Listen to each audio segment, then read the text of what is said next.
Welcome back, everyone.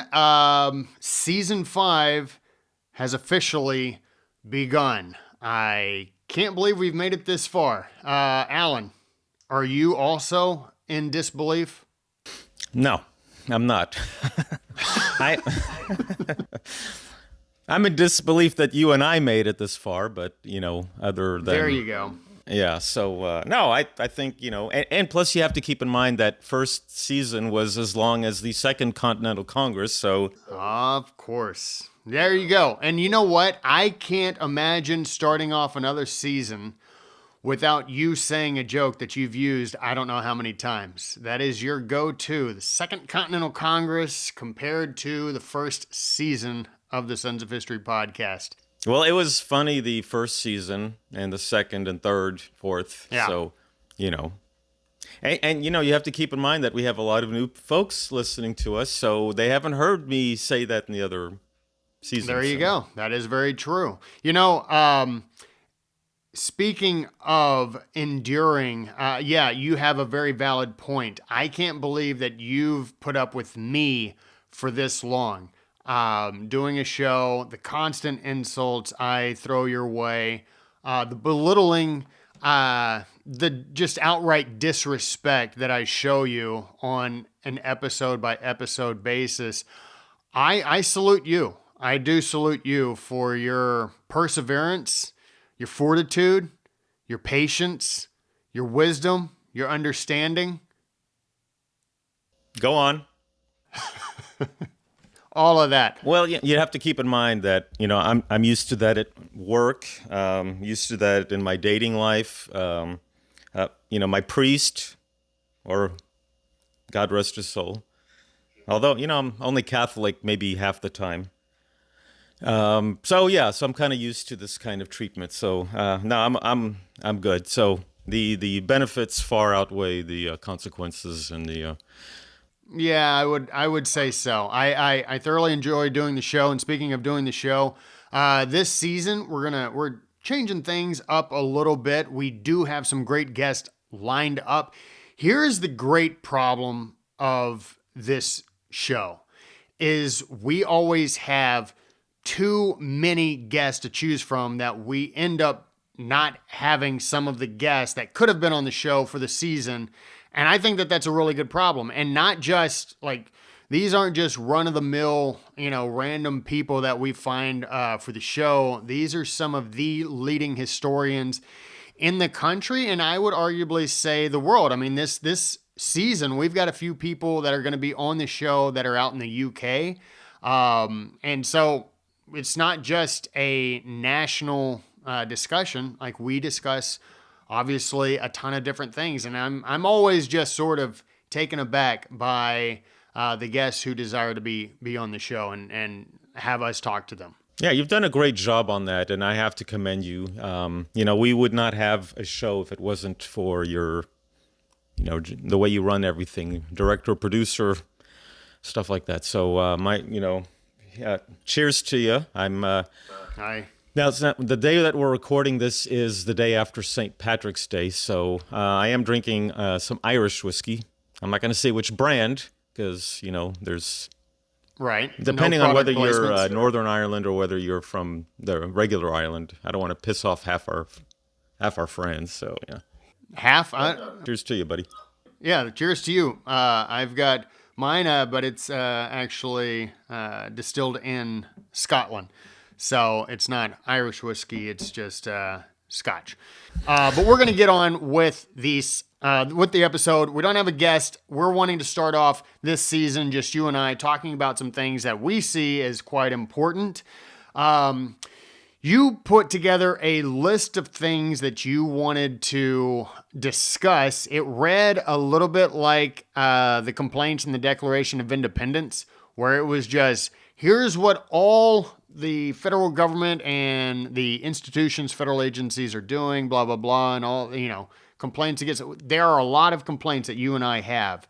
And I want to jump right into it, discussing the issues that we have with the federal government. One of the questions that you're asking is this federal government the very government that our founding fathers feared would take power? Yes. My thoughts are that this is the federal government that the founding fathers feared. It's there was a group that they became known as the Anti-Federalists. Now, what they did was warn us that before 1787, I don't want to go too much into the history portion, although this is a history show, but when the 13 colonies formed the United States, one thing I do want to mention is that there were about 23 or 24 British colonies. It's just that these 13 happened to get together and resist some of the things that the British Parliament was doing. So, and in the first Continental Congress, Georgia wasn't even there, so it was only 12. But in the second Congress, there were 13, and it was 13 separate countries.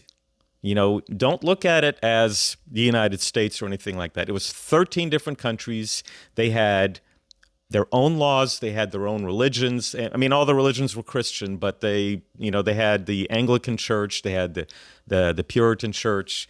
So they, Congregationalist Church now, but they were all different. And in order for them to come together and form a union, a confederation, they had to give up a little bit of their sovereignty, which they agreed to only if this government sticks to what they were granted by the colonies. And then in 1776 we had the Declaration of Independence, and we were ruled under the Articles of Confederation. Now, the Articles of Confederation, there were some problems with it, and it got bad enough that by 1787, our founding fathers got together in Philadelphia to have a convention to kind of tweak the articles, to kind of fix it, because we had some problems. We had the debt, we had Shays' Rebellion. So they're like, okay, let's talk about this. Let's see if we can tweak it. And what they ended up doing is creating a constitution, which turned our nation from a confederation into a federal republic. But in order to give up the sovereignty, there was a listing, enumerated, I guess you want to say an enumerated listing, that this is what they called it the general government. This is what the general government can do. And this is all they can do. Everything else goes to the state governments. If it's not listed in the Constitution, then the federal government cannot do it. Now, there was a group called the Anti-Federalists. Anti-Federalists was, like Patrick Henry, Samuel Adams, Richard Henry Lee, who was the man who introduced the Resolution for Independence. Numerous other men that were like, we're afraid that we're going to go from one tyrant in London to several tyrants that are living in, say, Philadelphia at the time. So there were in the conventions, there was all this talk about, the Anti-Federalists were warning everybody, this is what's going to happen if we don't tighten the rules. And George Mason and many others didn't want to sign off on the Constitution until the Bill of Rights came out. But in the meantime, you had men like Madison and Hamilton and John Jay, who were trying to convince the people of New York, hey, look, I know what your concerns are, but this is what you're going to get. You don't have to worry about all this power that the federal government is going to usurp. And it became known as the Federalist Papers. We call it the Federalist Papers today. And the Anti-Federalists had their own. And it wasn't until there was a promise of the Bill of Rights, which came out was December 15, 1791. It was finally ratified. In the Bill of Rights, you had the Ninth and the 10th Amendments, which pretty much stated whatever is not in the Constitution goes to the states. And just because we have a listing of things that we can or can't do doesn't mean that all these other things that, well, if it's not listed and says we can't do it, then that means we can do it. Okay? So that's what the Ninth and 10th Amendments were. Well, now our federal government, with the collusion of many of our state governments, are, you know, allowing the federal government to do things that they never were intended, that the anti-federalists and even the Federalists promised that it would not allow the federal government to handle, it would not allow them to touch. So what do you think? What do you think are the main issues that is creating the overreach, or what do you think the things that have been done by the federal government to conduct overreach is plaguing? What are these things that are plaguing the citizens? Okay. Well, I mean, there's a lot of examples, and a lot of them is going to be under what's known as the 14th Amendment. The 14th Amendment has been brought into the picture and used by our Supreme Court, which is not supposed to touch state legislatures or any state laws that does not contradict or contravene what is allowed in the Constitution. State governments are supposed to have rules on religion, on school curriculum, on immigration. Now, naturalization is something that's covered by the Constitution, but not immigration. A state is allowed to say who is allowed in their state. The state governments are allowed to say, what belongs, the state of Texas. We had an incident where some of the state National Guardsmen closed a gate and locked it to prevent illegal aliens from coming in. And what does one of the ICE people do? They come up, Border Patrol, they come up and they unlock the gate and let everybody in. That was a violation of state laws, and that was a violation of the Constitution. The federal government does not trump the states. The states created the federal government. The states said that it's a compact between the federal government and the states that the federal government is supposed to only do certain things, and immigration is not one of them. So that's one example. Religion, if a school has school prayer, that does not violate the federal Constitution. In fact, the federal Constitution isn't even supposed to touch it. When the Constitution was written, states had their own laws regarding religion. They had their own churches. Now, I'm not suggesting that that's what we do, but it just gives an example that, like prayer in school, if a school wants to have a prayer before a football game or a commencement, the federal government's not supposed to touch it. Abortion, now I don't want to get into the debate about abortion, but the federal government was in the right to state that the abortion laws, Roe v. Wade, was not supposed to be something that the federal government touches. It's supposed to be something that the state government touches. Now, the states are supposed to debate whether abortion should be legal or illegal. It's not covered in the Constitution. If people want abortion to be a federal protection, then they're going to have to go through the amendment process. It has to be introduced by, what was it? I know the three quarters of the states have to approve or something like that. But we do have an amendment process. If you want to make it a federal right or a right protected by the Constitution, rather, then it has to go through the convention process or the ratification process, the amendment process. I think that's the where a lot of people get confused on the difference between a federal law and an amendment. Like the Bill of Rights and the Constitution itself was considered the law of the land.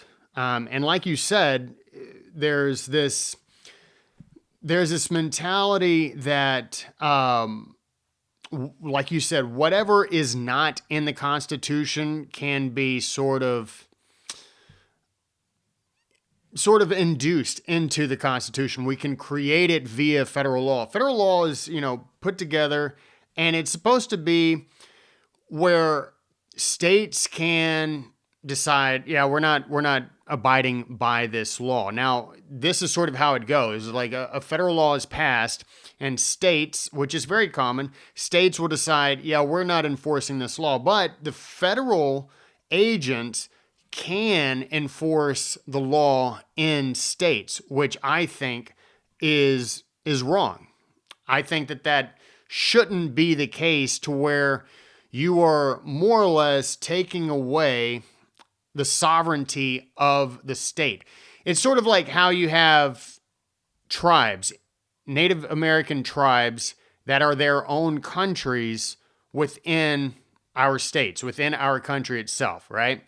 Well, if you have an agency set up within a state that does not align with what the federal government is doing, you more or less have a small sovereign city, a small sovereign nation within that is called the federal government, that can play the role of legislature, and this is very common within the federal agencies, play the role of legislator, executive, and judicial branch against individuals. And they don't have rights. And these rights often, and I think that this is what has become a very big problem in the United States when it comes to the federal government, is the creation of federal agencies. That you have something that is called Chevron deference, which was, I think it was sort of agreed upon. It was late 20th century that it was agreed upon. Like, okay, we'll do Chevron deference, which is these people in the agencies know better than Congress, and they know better than the judicial branches. So therefore, we will let them make these decisions based on environmentalism, based on like the FDA, different things like that. When you look at these agencies, they are able to fine businesses. They're able to conduct, all types of stuff, like confiscation of properties outside of the Constitution, because they have created this avenue for these unelected bureaucracies, more or less, to have the same power as if they were enumerated within the Constitution. I think that is where the real danger is that the federal government is allowing for non-elected bureaucrats to do their dealings against the citizens of the country and do whatever they want to within the states, almost pretty much carte blanche. Yeah, I mean, and this type of power was never granted to the federal government. Now, if you read some of the old material that or the old sources, they'll call it the general government. The gas engines, cars, gas stoves, the guns, and then there was the vaccine mandate. When Biden stated that companies over a certain amount of employees had to force their employees to get the vaccine, the so-called vaccine, that was a violation of the Constitution. And right then and there, every state governor should have said, let's go, Brandon. That's what every governor should have said. Every legislature in the state should have said, let's go, Brandon, because he does not have the right to do that. And this is where you get to defy the president. And even in Federalist 46, James Madison said, if the general government is going to sit there and make demands that they have no right to do, you could insult the government. You can insult the general government and shame them for what they're even trying to do. And this is why I've got my Second Amendment shirt on right now, because we're getting to the point where we have to defy the governors and the state legislatures are going to have to start defying, the federal government if they overreach. And now this is this an act of insurrection? Is it an act of rebellion? No,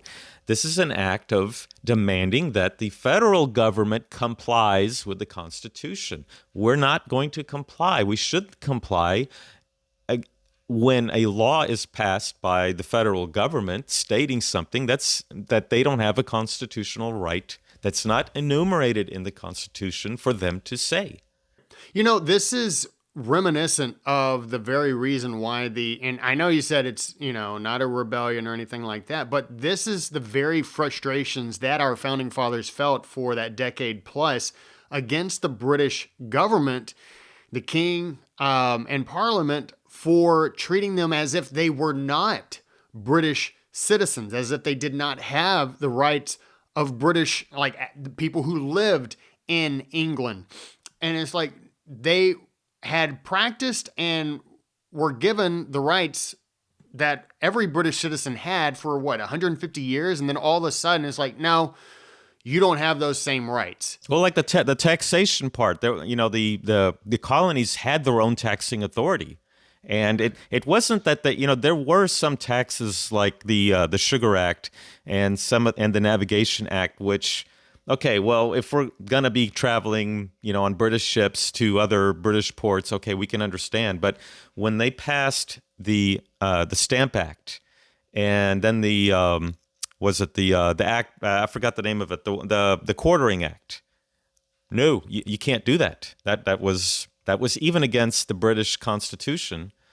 And if you notice, like if you look in, this is obviously for, listeners, if you've never read the full Declaration of Independence where those complaints are enumerated within the document, all of those, well, a vast majority of those complaints are then enumerated within the Bill of Rights and sort of in the Constitution, but within the Bill of Rights. And one of those, you mentioned the Quartering Act of 1774. Well, the one I'm talking about was 1765. Now, there was another one that came out after the Boston Tea Party, which, by the way, we're coming up on the 250th anniversary this December.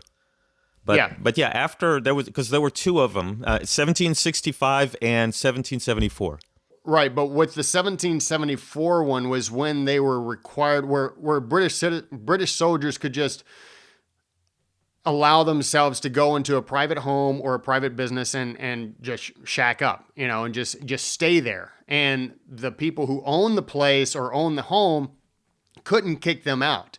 And you see that within our Bill of Rights, where you have, you're secure in your person. You cannot it's like an illegal search and seizure, or people can't just come into your house. And now we have obviously the warrant system. But that was always the case even before 1776 broke out. I just saw a dog like walk up to my house. I don't know. We got dogs just running around here. Is your dog in heat? Yeah, she's in heat, but she's inside. I don't understand. Here's another problem with this country is we've got people down the street and the dogs are not there. I got nut jobs that live behind me. They're not even part of the neighborhood. It's no man's land. If you ever seen 1917, well, when I peek over the fence, that's what it looks like. It's just no man's land, dead bodies everywhere. Well, these people, I guess they feel sorry for the stray dogs or the dogs that live there, so they put out the food and the water. And so you got like these 2 or 3 stray dogs just sitting there in the yards, and I'm like, you're not helping. If you're gonna really help, house the dogs, like take them in, or do like on To Kill a Mockingbird. Shoot them? Yeah. We should have a federal law that prevents, these neighborhoods from taking in dogs. Oh, absolutely. Being facetious. Absolutely. So sorry. It's the Irish whiskey. It's good stuff, man. Not as good as bourbon, mind you, but no offense to the Irish. Well, I just find it so ironic that we as American citizens, well, a lot of them, especially those in power, like the bureaucracy is so powerful, and the bureaucracy is not just those in politics or those within the agencies. I see the bureaucracy as also including academia and also including the media, where they're the talking heads. They back the play of the government, which is to an extent, especially with the media, not supposed to be the case. Now, obviously, we know that the media does their own bidding whenever it comes to, well, and this is just the way it is. Media is typically liberal. I got no problem with that. I got no problem with you being like sort of on the left as long as you are pushing up against authoritarianism or the potential of that, which is sort of what we're dealing with the federal government. Like people want to say America is free. They're able to like when you have a government that comes in and tells a private business, it doesn't matter how big or small that they are, that one, you have to shut down, you can no longer work, and two, you have to inject a medicine into your body, or we're going to fine you into oblivion, and then you won't have a business anymore. It's like, if that's not totalitarianism, if that's not authoritarianism, then then the definition has changed. And I don't know what the definition is anymore. I mean, if you see that happening in a Eastern European state, you are automatically going to say, oh my gosh, that's totalitarianism. Like take, for instance, if all that took place during COVID and you've got the vaccines coming out, you've got the pandemics, the virus going around spreading everywhere, and you've got these authoritarians, these either presidents or chancellors or whatever they are within their particular state, and automatically they're saying all businesses must shut down. You're like, are you kidding me? And then a vaccine comes out like, everybody must take this. If that hadn't taken place in the US, if it hadn't taken place here, I am quite certain liberals, conservatives, libertarians would have all in unison said that is authoritarianism and something is very wrong with that particular state. And yet, since it happened here, we make amends for it. We excuse it. And we put it off as the bureaucrats constantly did, the academics constantly did, people within the medical community, people within the media constantly with their chirping heads saying, this is to protect blah, blah, blah. This is to protect you and your family. You want to kill your grandmother? How you want to kill your grandfather? Is that what you want to do? Then you do this. And it's like, because it happened here, we don't call it for what it is. That this past few years has really been dangerous to the entire American promise, the whole American idea. Well, there have been discussions that I've heard since I was a child that, how could the people of Europe or the people of Germany allow the Nazis to do the things that they did? Well, they made the Jewish people and some of the other undesirables, as they called them, the bad guy. All your misfortunes are because of the Jews. All your misfortunes are because of the gypsies, the communists. Although communism, I'm not endorsing in any way. And all right, if they're but they still itemized individuals. It's one thing to allow someone with communist beliefs to have those beliefs and to state what he wants to state, or and that's permissible. I mean, that is something that should be protected by a constitution, because it is an inalienable right to say what is on your mind. And if you know what, and I am anti-communist. We both not are. Not a fan, but I will say this: early 20th century, some of the ideas that were propagated by socialists and communists, we as a country, rightly or wrongly, adopted. Correct. So it's interesting that as much as like we are against communism, our country adopted a number of those principles over the years, over the decades. Well, the book The Jungle was written by a man who was he was a socialist or a communist. I'm somewhere in that range, and not that it was necessarily a bad thing. I mean, communists, just like Nazis, had good ideas in some things. Like the Nazi Germany came out with their Autobahn, and they came out with the Volkswagen. So Yeah, there's a reason why we did Operation Paperclip, which to this day I still don't agree with, but there were a I'm lot all of for brilliant that. I people. was all for Operation Paperclip. I have Yeah, I know. absolutely no problem with Operation Paperclip. I know you do, and you are now reaping the benefits of doing that. So I don't agree, and obviously that is off topic. Well, because But the Soviets would have gotten them. So no, as you and yes. I discussed, it was not a binary choice. It was not either we get them or the Soviets get them. It's either we get them, the Soviets get them, or you kill them. And I would have just sided with the third option. You want to kill them? Isn't that kind of like remove due process? They are not American citizens, you idiot.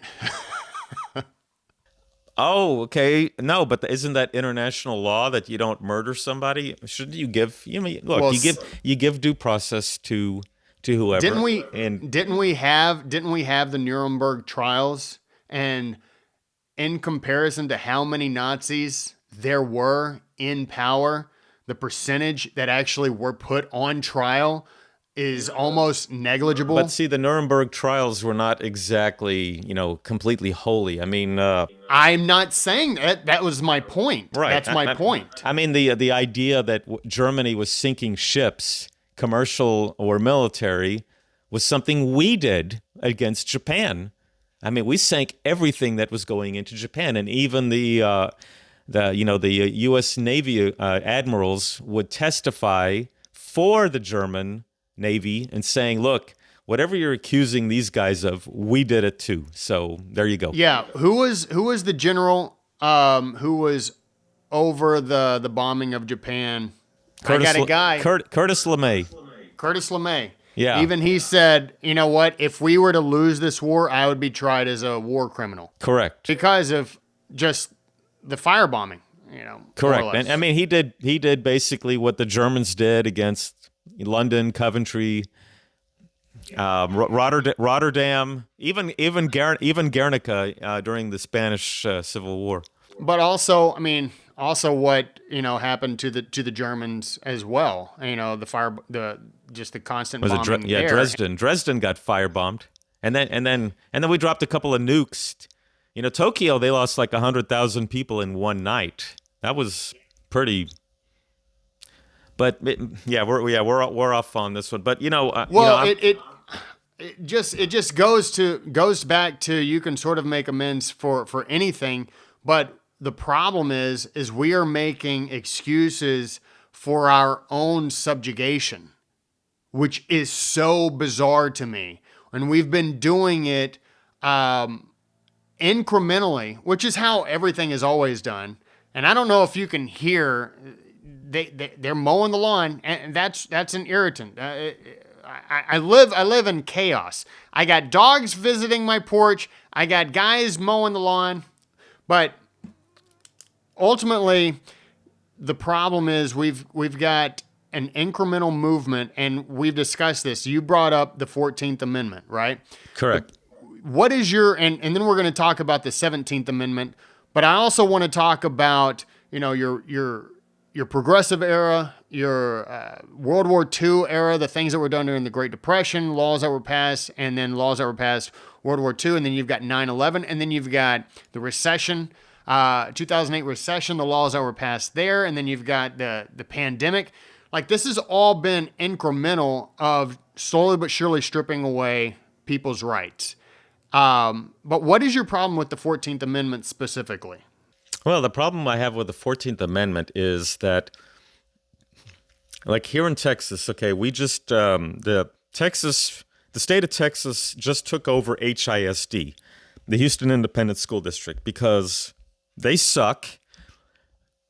I, I don't want to go into all the reasons why the Houston Independent School District sucked, other than they were churning out, rather than educated kids, they were churning out little CRT activists, socialist, pro whatever activists, and people like Sheila Jackson Lee, who I hope to God does not become the mayor of Houston, because I think she's going to run. That's my prediction. But they are going to appeal to the 14th Amendment, or via the 14th Amendment, and I think they're going to try to get the federal government involved in this, because they state, the thing about the 14th Amendment, what it is being used in so many, not just with anchor babies, but it's also being used to dissolve state sovereignty. You have a law in any state, and if somebody doesn't like it, they're going to appeal to the Supreme Court, the federal Supreme Court, and state, look, I can do such and such in Massachusetts, or I can do such and such in Colorado or whatnot. So why can't I do it in the state of Texas? Well, the reason for that is that they can. The state of Texas can create a law for any number of things that's not contradictory to what the Constitution gives to the federal government. And as long, like you can't sit there and say, oh, well, bring back slavery or anything like that, because that's in violation of the Constitution. And, that's the one good thing about the 13th, 14th, and 15th Amendments, is that they ban slavery, and gives everybody citizenship. There's no discrimination about citizenship, and then the right to vote, as long as you're a man. The 19th Amendment came later, but the 14th Amendment is being used to dissolve state laws, and that's not what it was meant for. Okay, so if I'm in the state of Texas and I can't do something here that I can do, like I think gambling. I don't think gambling casinos are not allowed in the state of Texas, but they have casinos in Louisiana. Well, you can't just appeal to the Supreme Court and say, hey, this is not fair. I want to have a casino. No, the state can do what it wants. It's allowed. That's where it needs to be removed. Otherwise, why do we have a federal republic? If you're going to remove state sovereignty, we might as well just be a republic, a consolidated national government in Washington, D.C., and do everything there. And this is why many people who are against state sovereignties, they want to get rid of the Electoral College.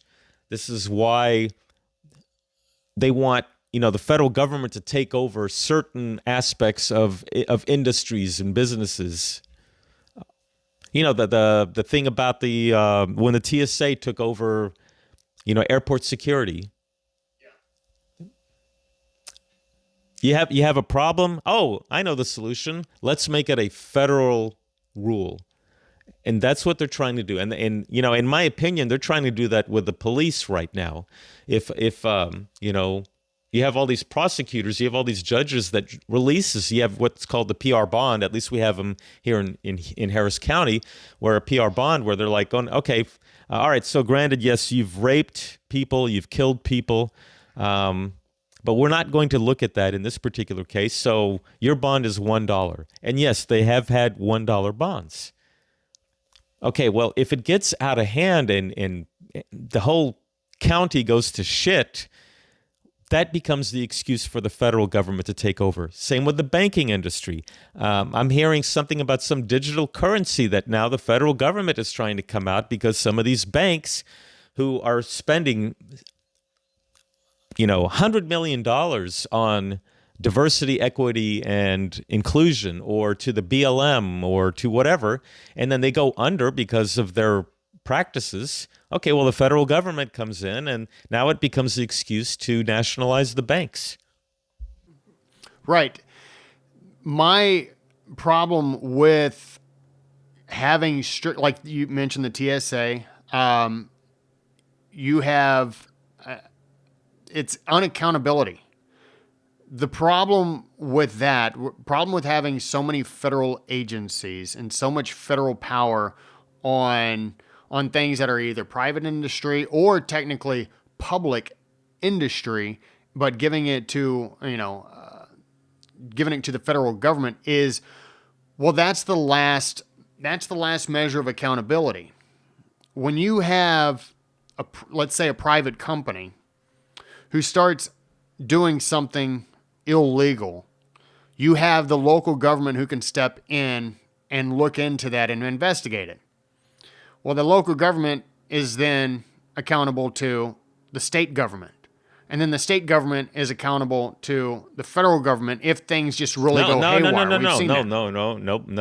No, they're not. Yes, it is. No, it's not. As it stands right now, In what? Alan, In yes, what? it is. Hold on. In what? Let's say the FBI. The FBI will come in and investigate if something is done illegally. According to who? Illegal. What law? What law is being broken? Give me an example. Is it a state law or is it a federal law? No, we have to have this discussion because just because it's been a law doesn't mean that it's right. Might does not make right in this situation. Just because it's been a law doesn't mean that it has to stay a law. I'm not saying that. What I'm saying, states are okay. Not Let's vassals. say that hold on. No, shut up for a second and let me answer your stupid question. Go ahead. Let's say that this private business is doing fraud, is conducting fraud. Okay. Well, this multi-million-dollar company, and this is all hypotheticals, but that's what you want, and that's what I was giving you in the first place. A hypothetical, they are fraudulently conducting millions of dollars of fraud. Well, the local government comes in and investigates, and come to find out, they're in bed with that company too. So that company sort of gets off. Well, the state government comes in and starts looking at it, and they get off. But the FBI knows, okay, we actually probably know a little bit more about this, so they come in. That's what I'm saying is like the multiple levels of accountability is a necessity. I believe that is a necessity. Is the business working only within the state or is it interstate? Because if it's not interstate, if it's within the state, the FBI does not have jurisdiction. Then let's say it's like Enron and it's then interstate. Yes, because it's an interstate. Well, that's what business. I'm saying. My point being is that if you have first and last being strictly the federal government, then there is no accountability. There are no levels of accountability. The accountability is within that circle. It's cyclical and it answers to itself. That is my point, is that when you have the federal government running something, they are accountable to no one but themselves. That's the problem. And that's why I say it has to come from the bottom up. There has to be the accountability, which is why I agree with, how the Supreme Court or this courts are set up. You get the district, the federal courts, and then you have the Supreme Court. You got the appeals courts and all those things, right? But it's the levels of accountability that are there.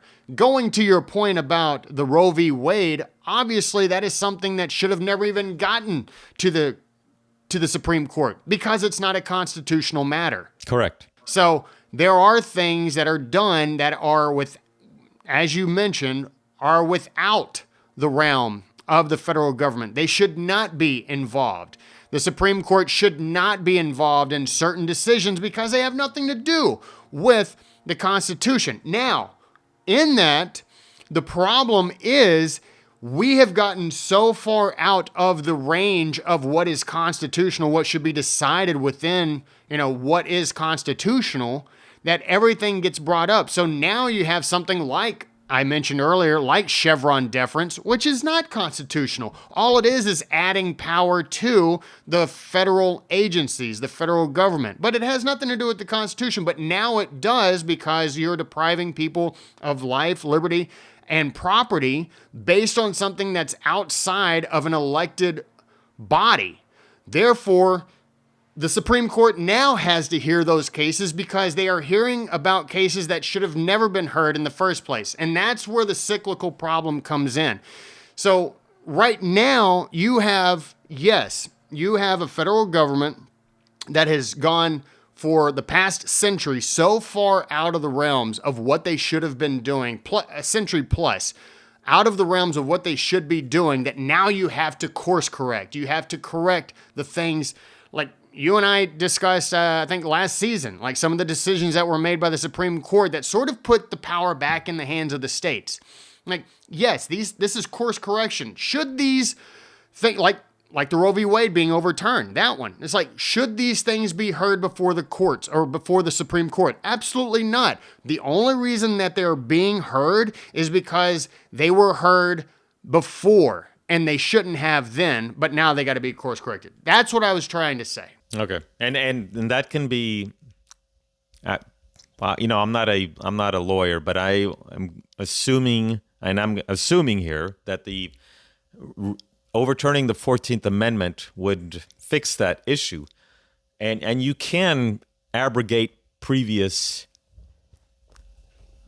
amendments, such as the 21st Amendment abrogated the 18th Amendment, which Correct. was the liquor, that you're not allowed. It was a Yes, federal law prohibition. that you can't sell or distribute or drink liquor.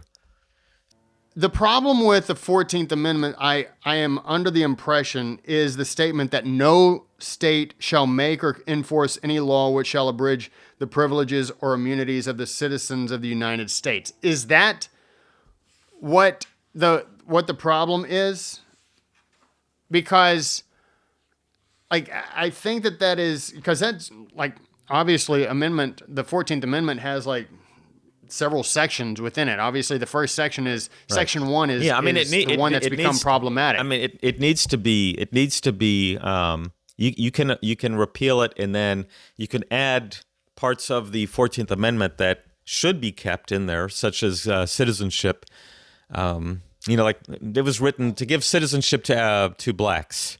I just don't understand why this, at least Section 1, and I think this is probably a completely different conversation that we could have, but the 14th Amendment in Section 1 talks about, no state shall deprive them of privileges and that they're supposed to have, right? So let me reread that. No state shall make or enforce any law which shall abridge the privileges or immunities of citizens of the United States. But that should be the privileges that are given to the Constitution.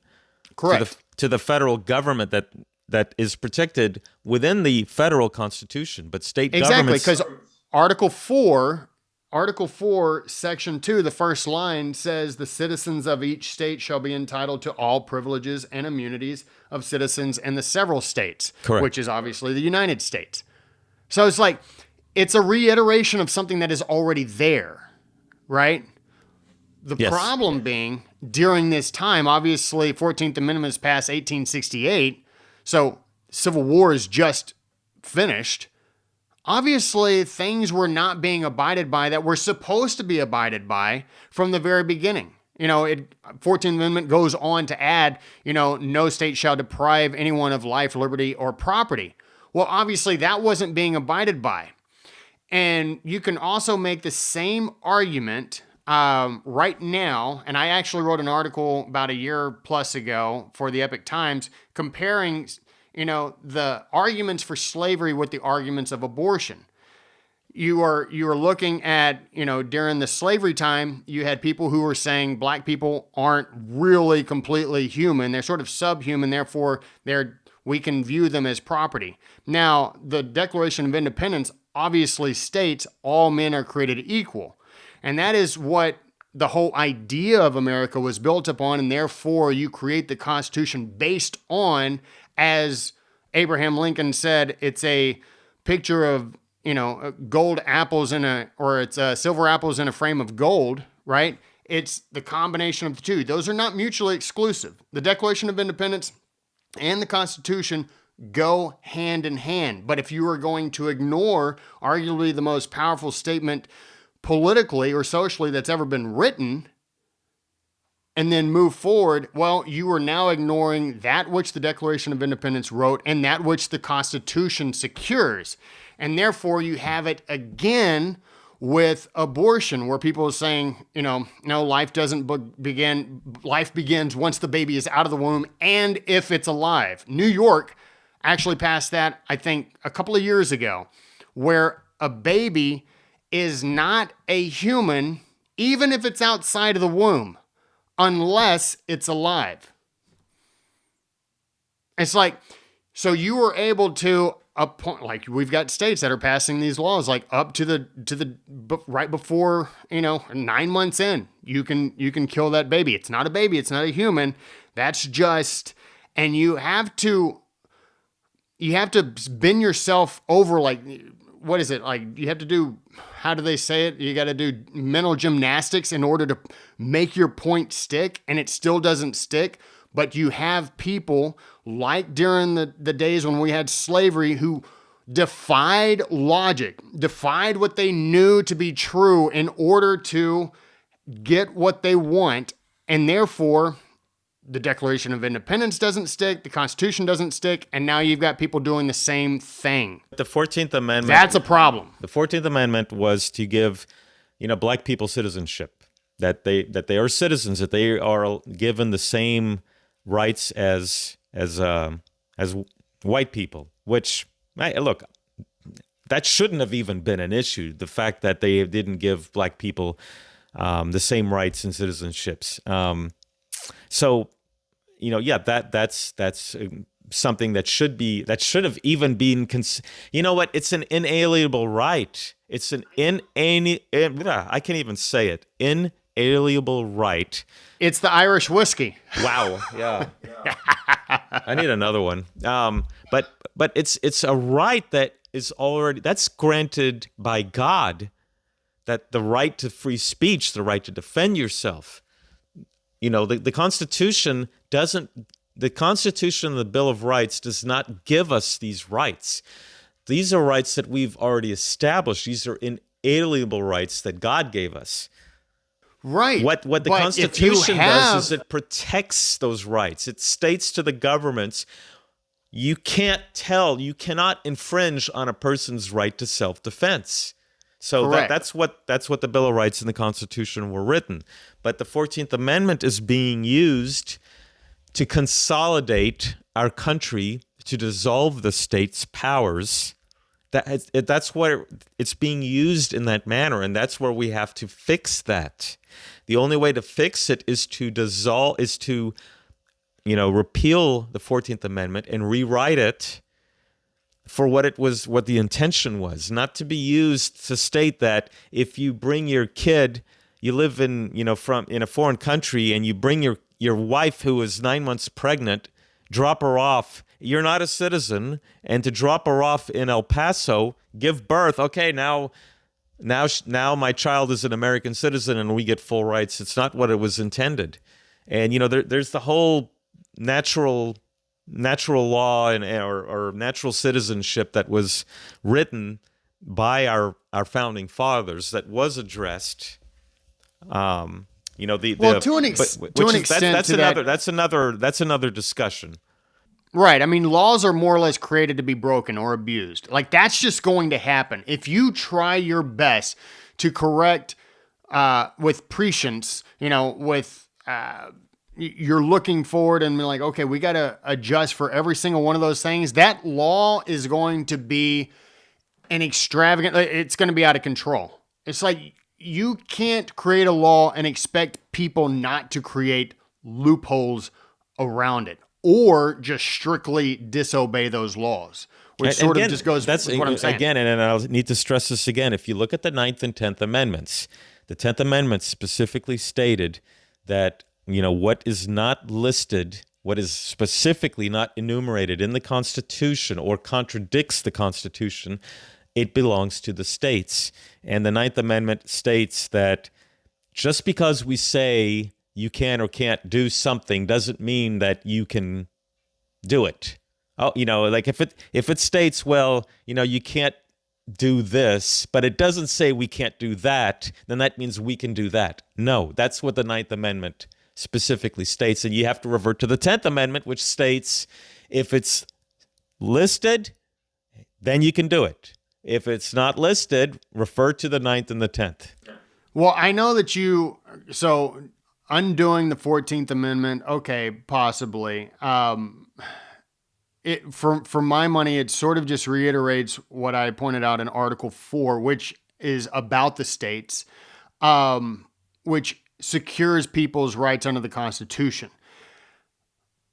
The problem is multifold.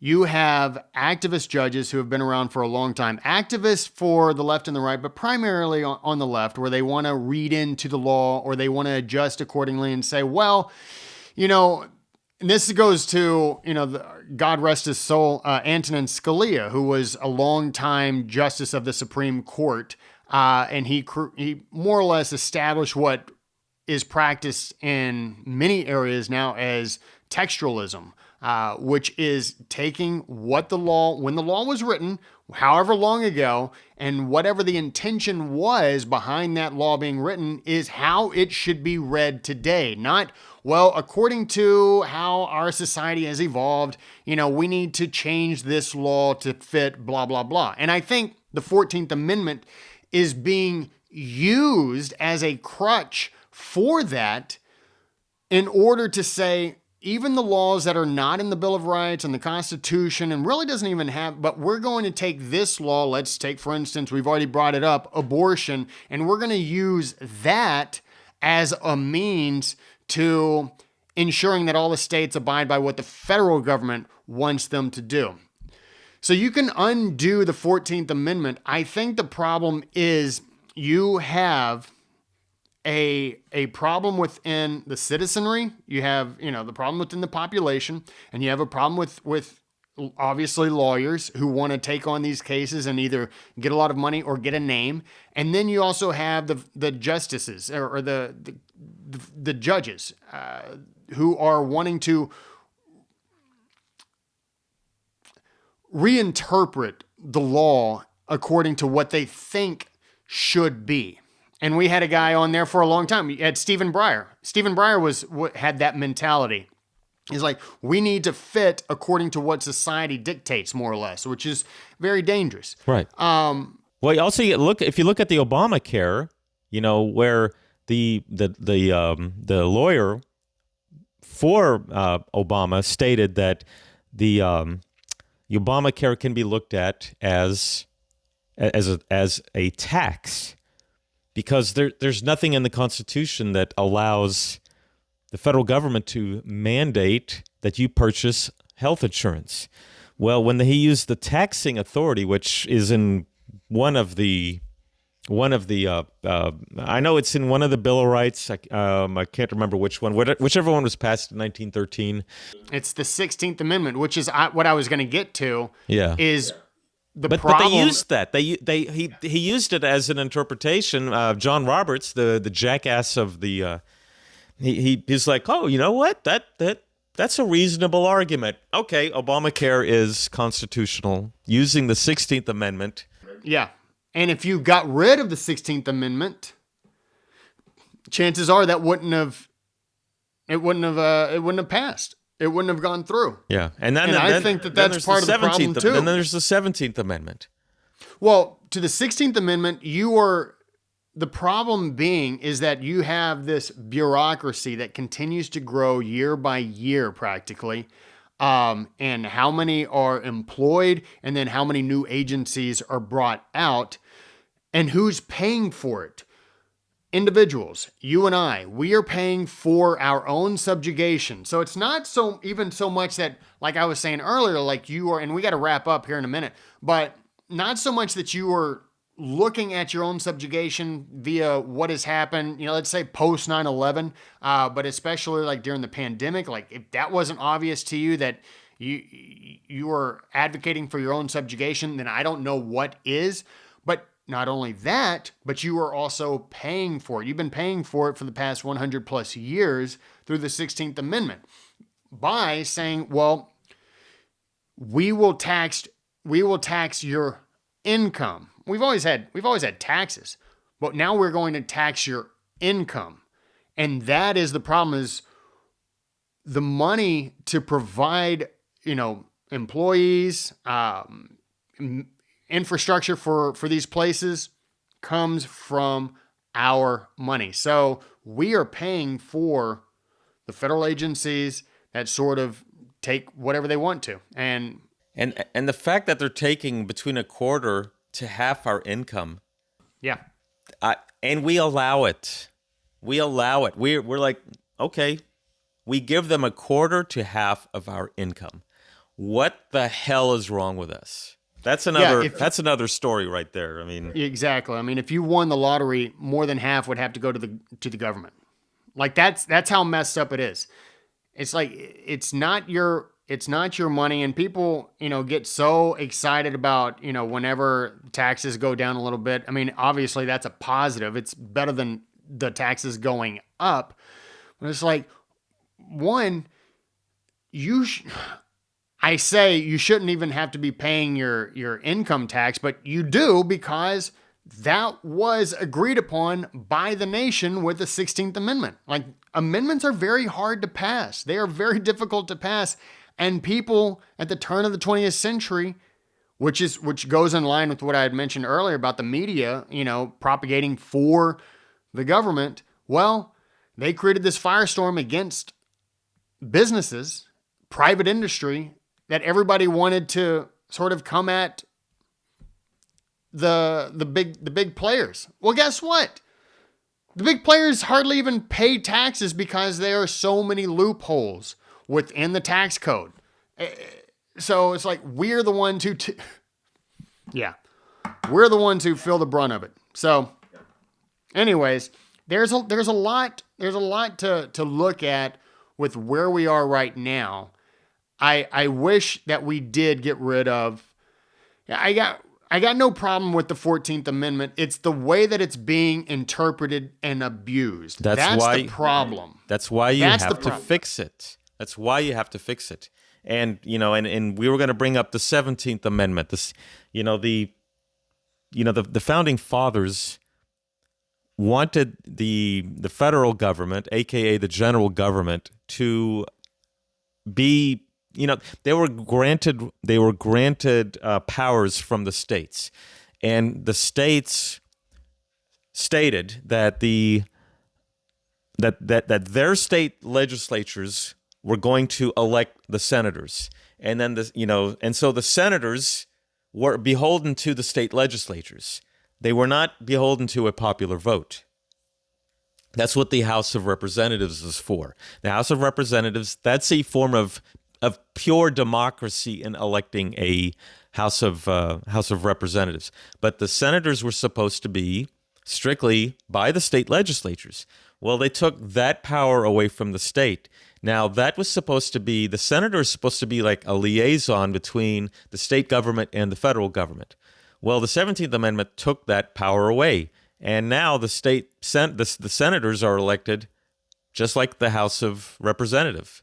And that was never, ever, ever, ever meant to be allowed by the people who debated, not only in Philadelphia, but in all the state legislatures when they were deciding, should we ratify this Constitution? Because 9 of the 13 states had to ratify it.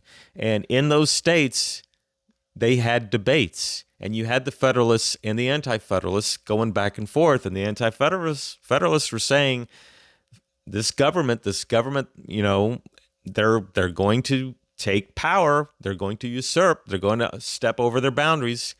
And they did that with the 17th Amendment. And now, the states are now less powerful against what the federal government can pass as laws. And that leads us to the attempt to create an amendment to abolish the Electoral College. It is an attempt for pure democracy in every aspect of our voting, which is very dangerous. But you also have to look at when these amendments were passed. They were passed during a time of either upheaval or a time of just economic complaints or political complaints. You have 1868 with the 14th Amendment that was passed. And like, why is this being passed? Just abide by what the Constitution already says in Article 4. So why recreate something and now you make it to where it's not as clear? So And it wasn't even properly passed because the yeah, exactly. Like there were so many states that didn't even get to be involved because they didn't participate. Well, the states were still part of the United States, but they didn't get the chance to vote against or for the 14th Amendment. So that the 14th Amendment was improperly ratified.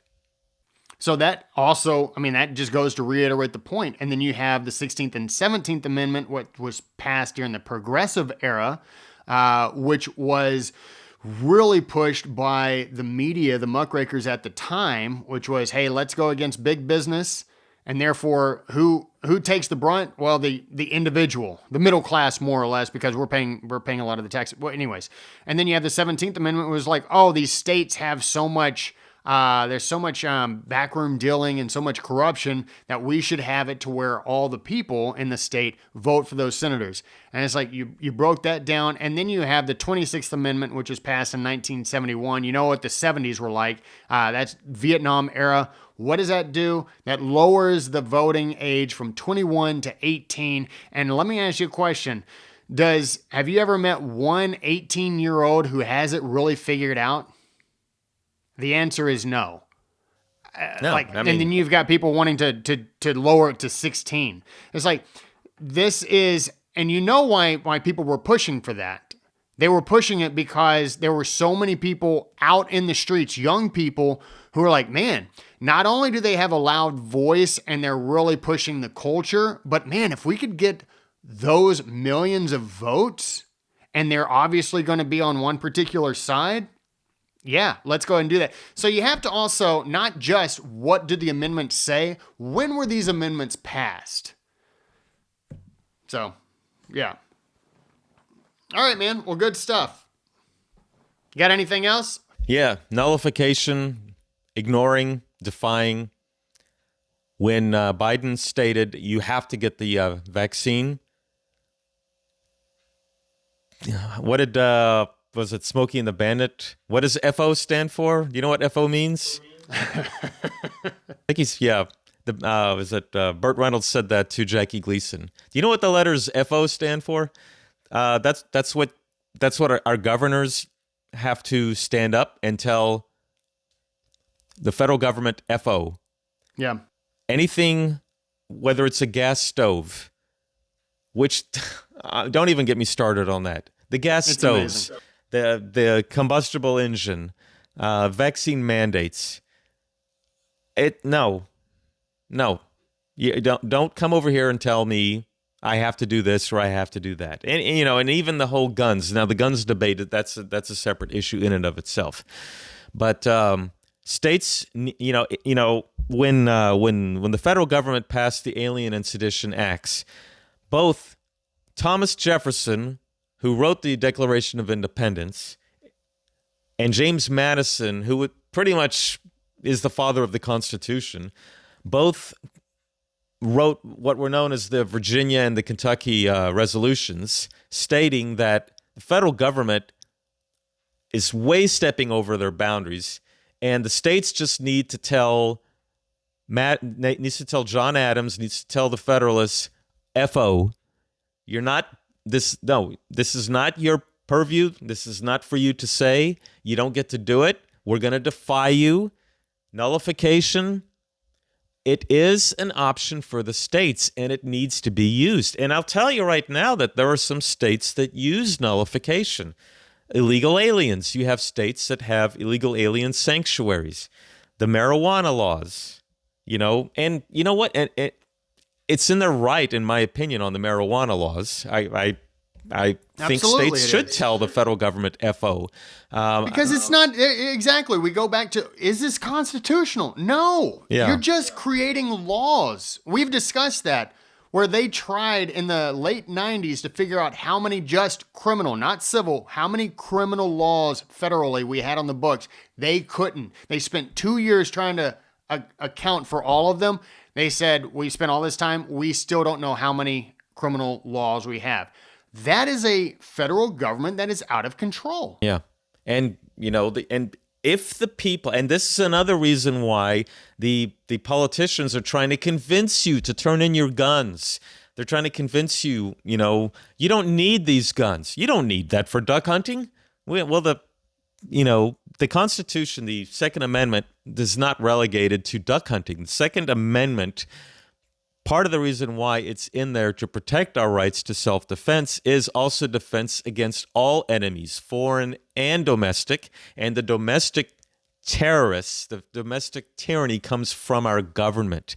So if our government is going to sit there and convince you to turn in your gun, then when it comes to nullification and where the federal government sends in agents or sends in its military to suppress a state that's stating, no, you can't do that, then it's the job of every citizen to stand up and state, you are going to abide by the Constitution. If you're going to violate the Constitution, then we are going to take the steps that have been endorsed by people like Madison and Jefferson to put a stop to your usurpation. Period. There you go. Amen. Well said.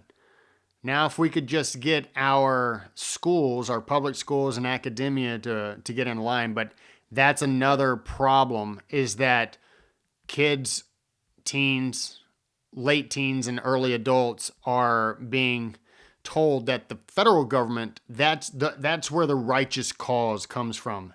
The federal government always has, your best interests at heart, and history has told you, no more than the state governments, no more than individuals, which is why you have the separation of powers, including the individuals through our elective processes. And that's why I am so against the bureaucracy of the federal agencies, because it takes the power out of everybody's hands. No one is accountable except to themselves.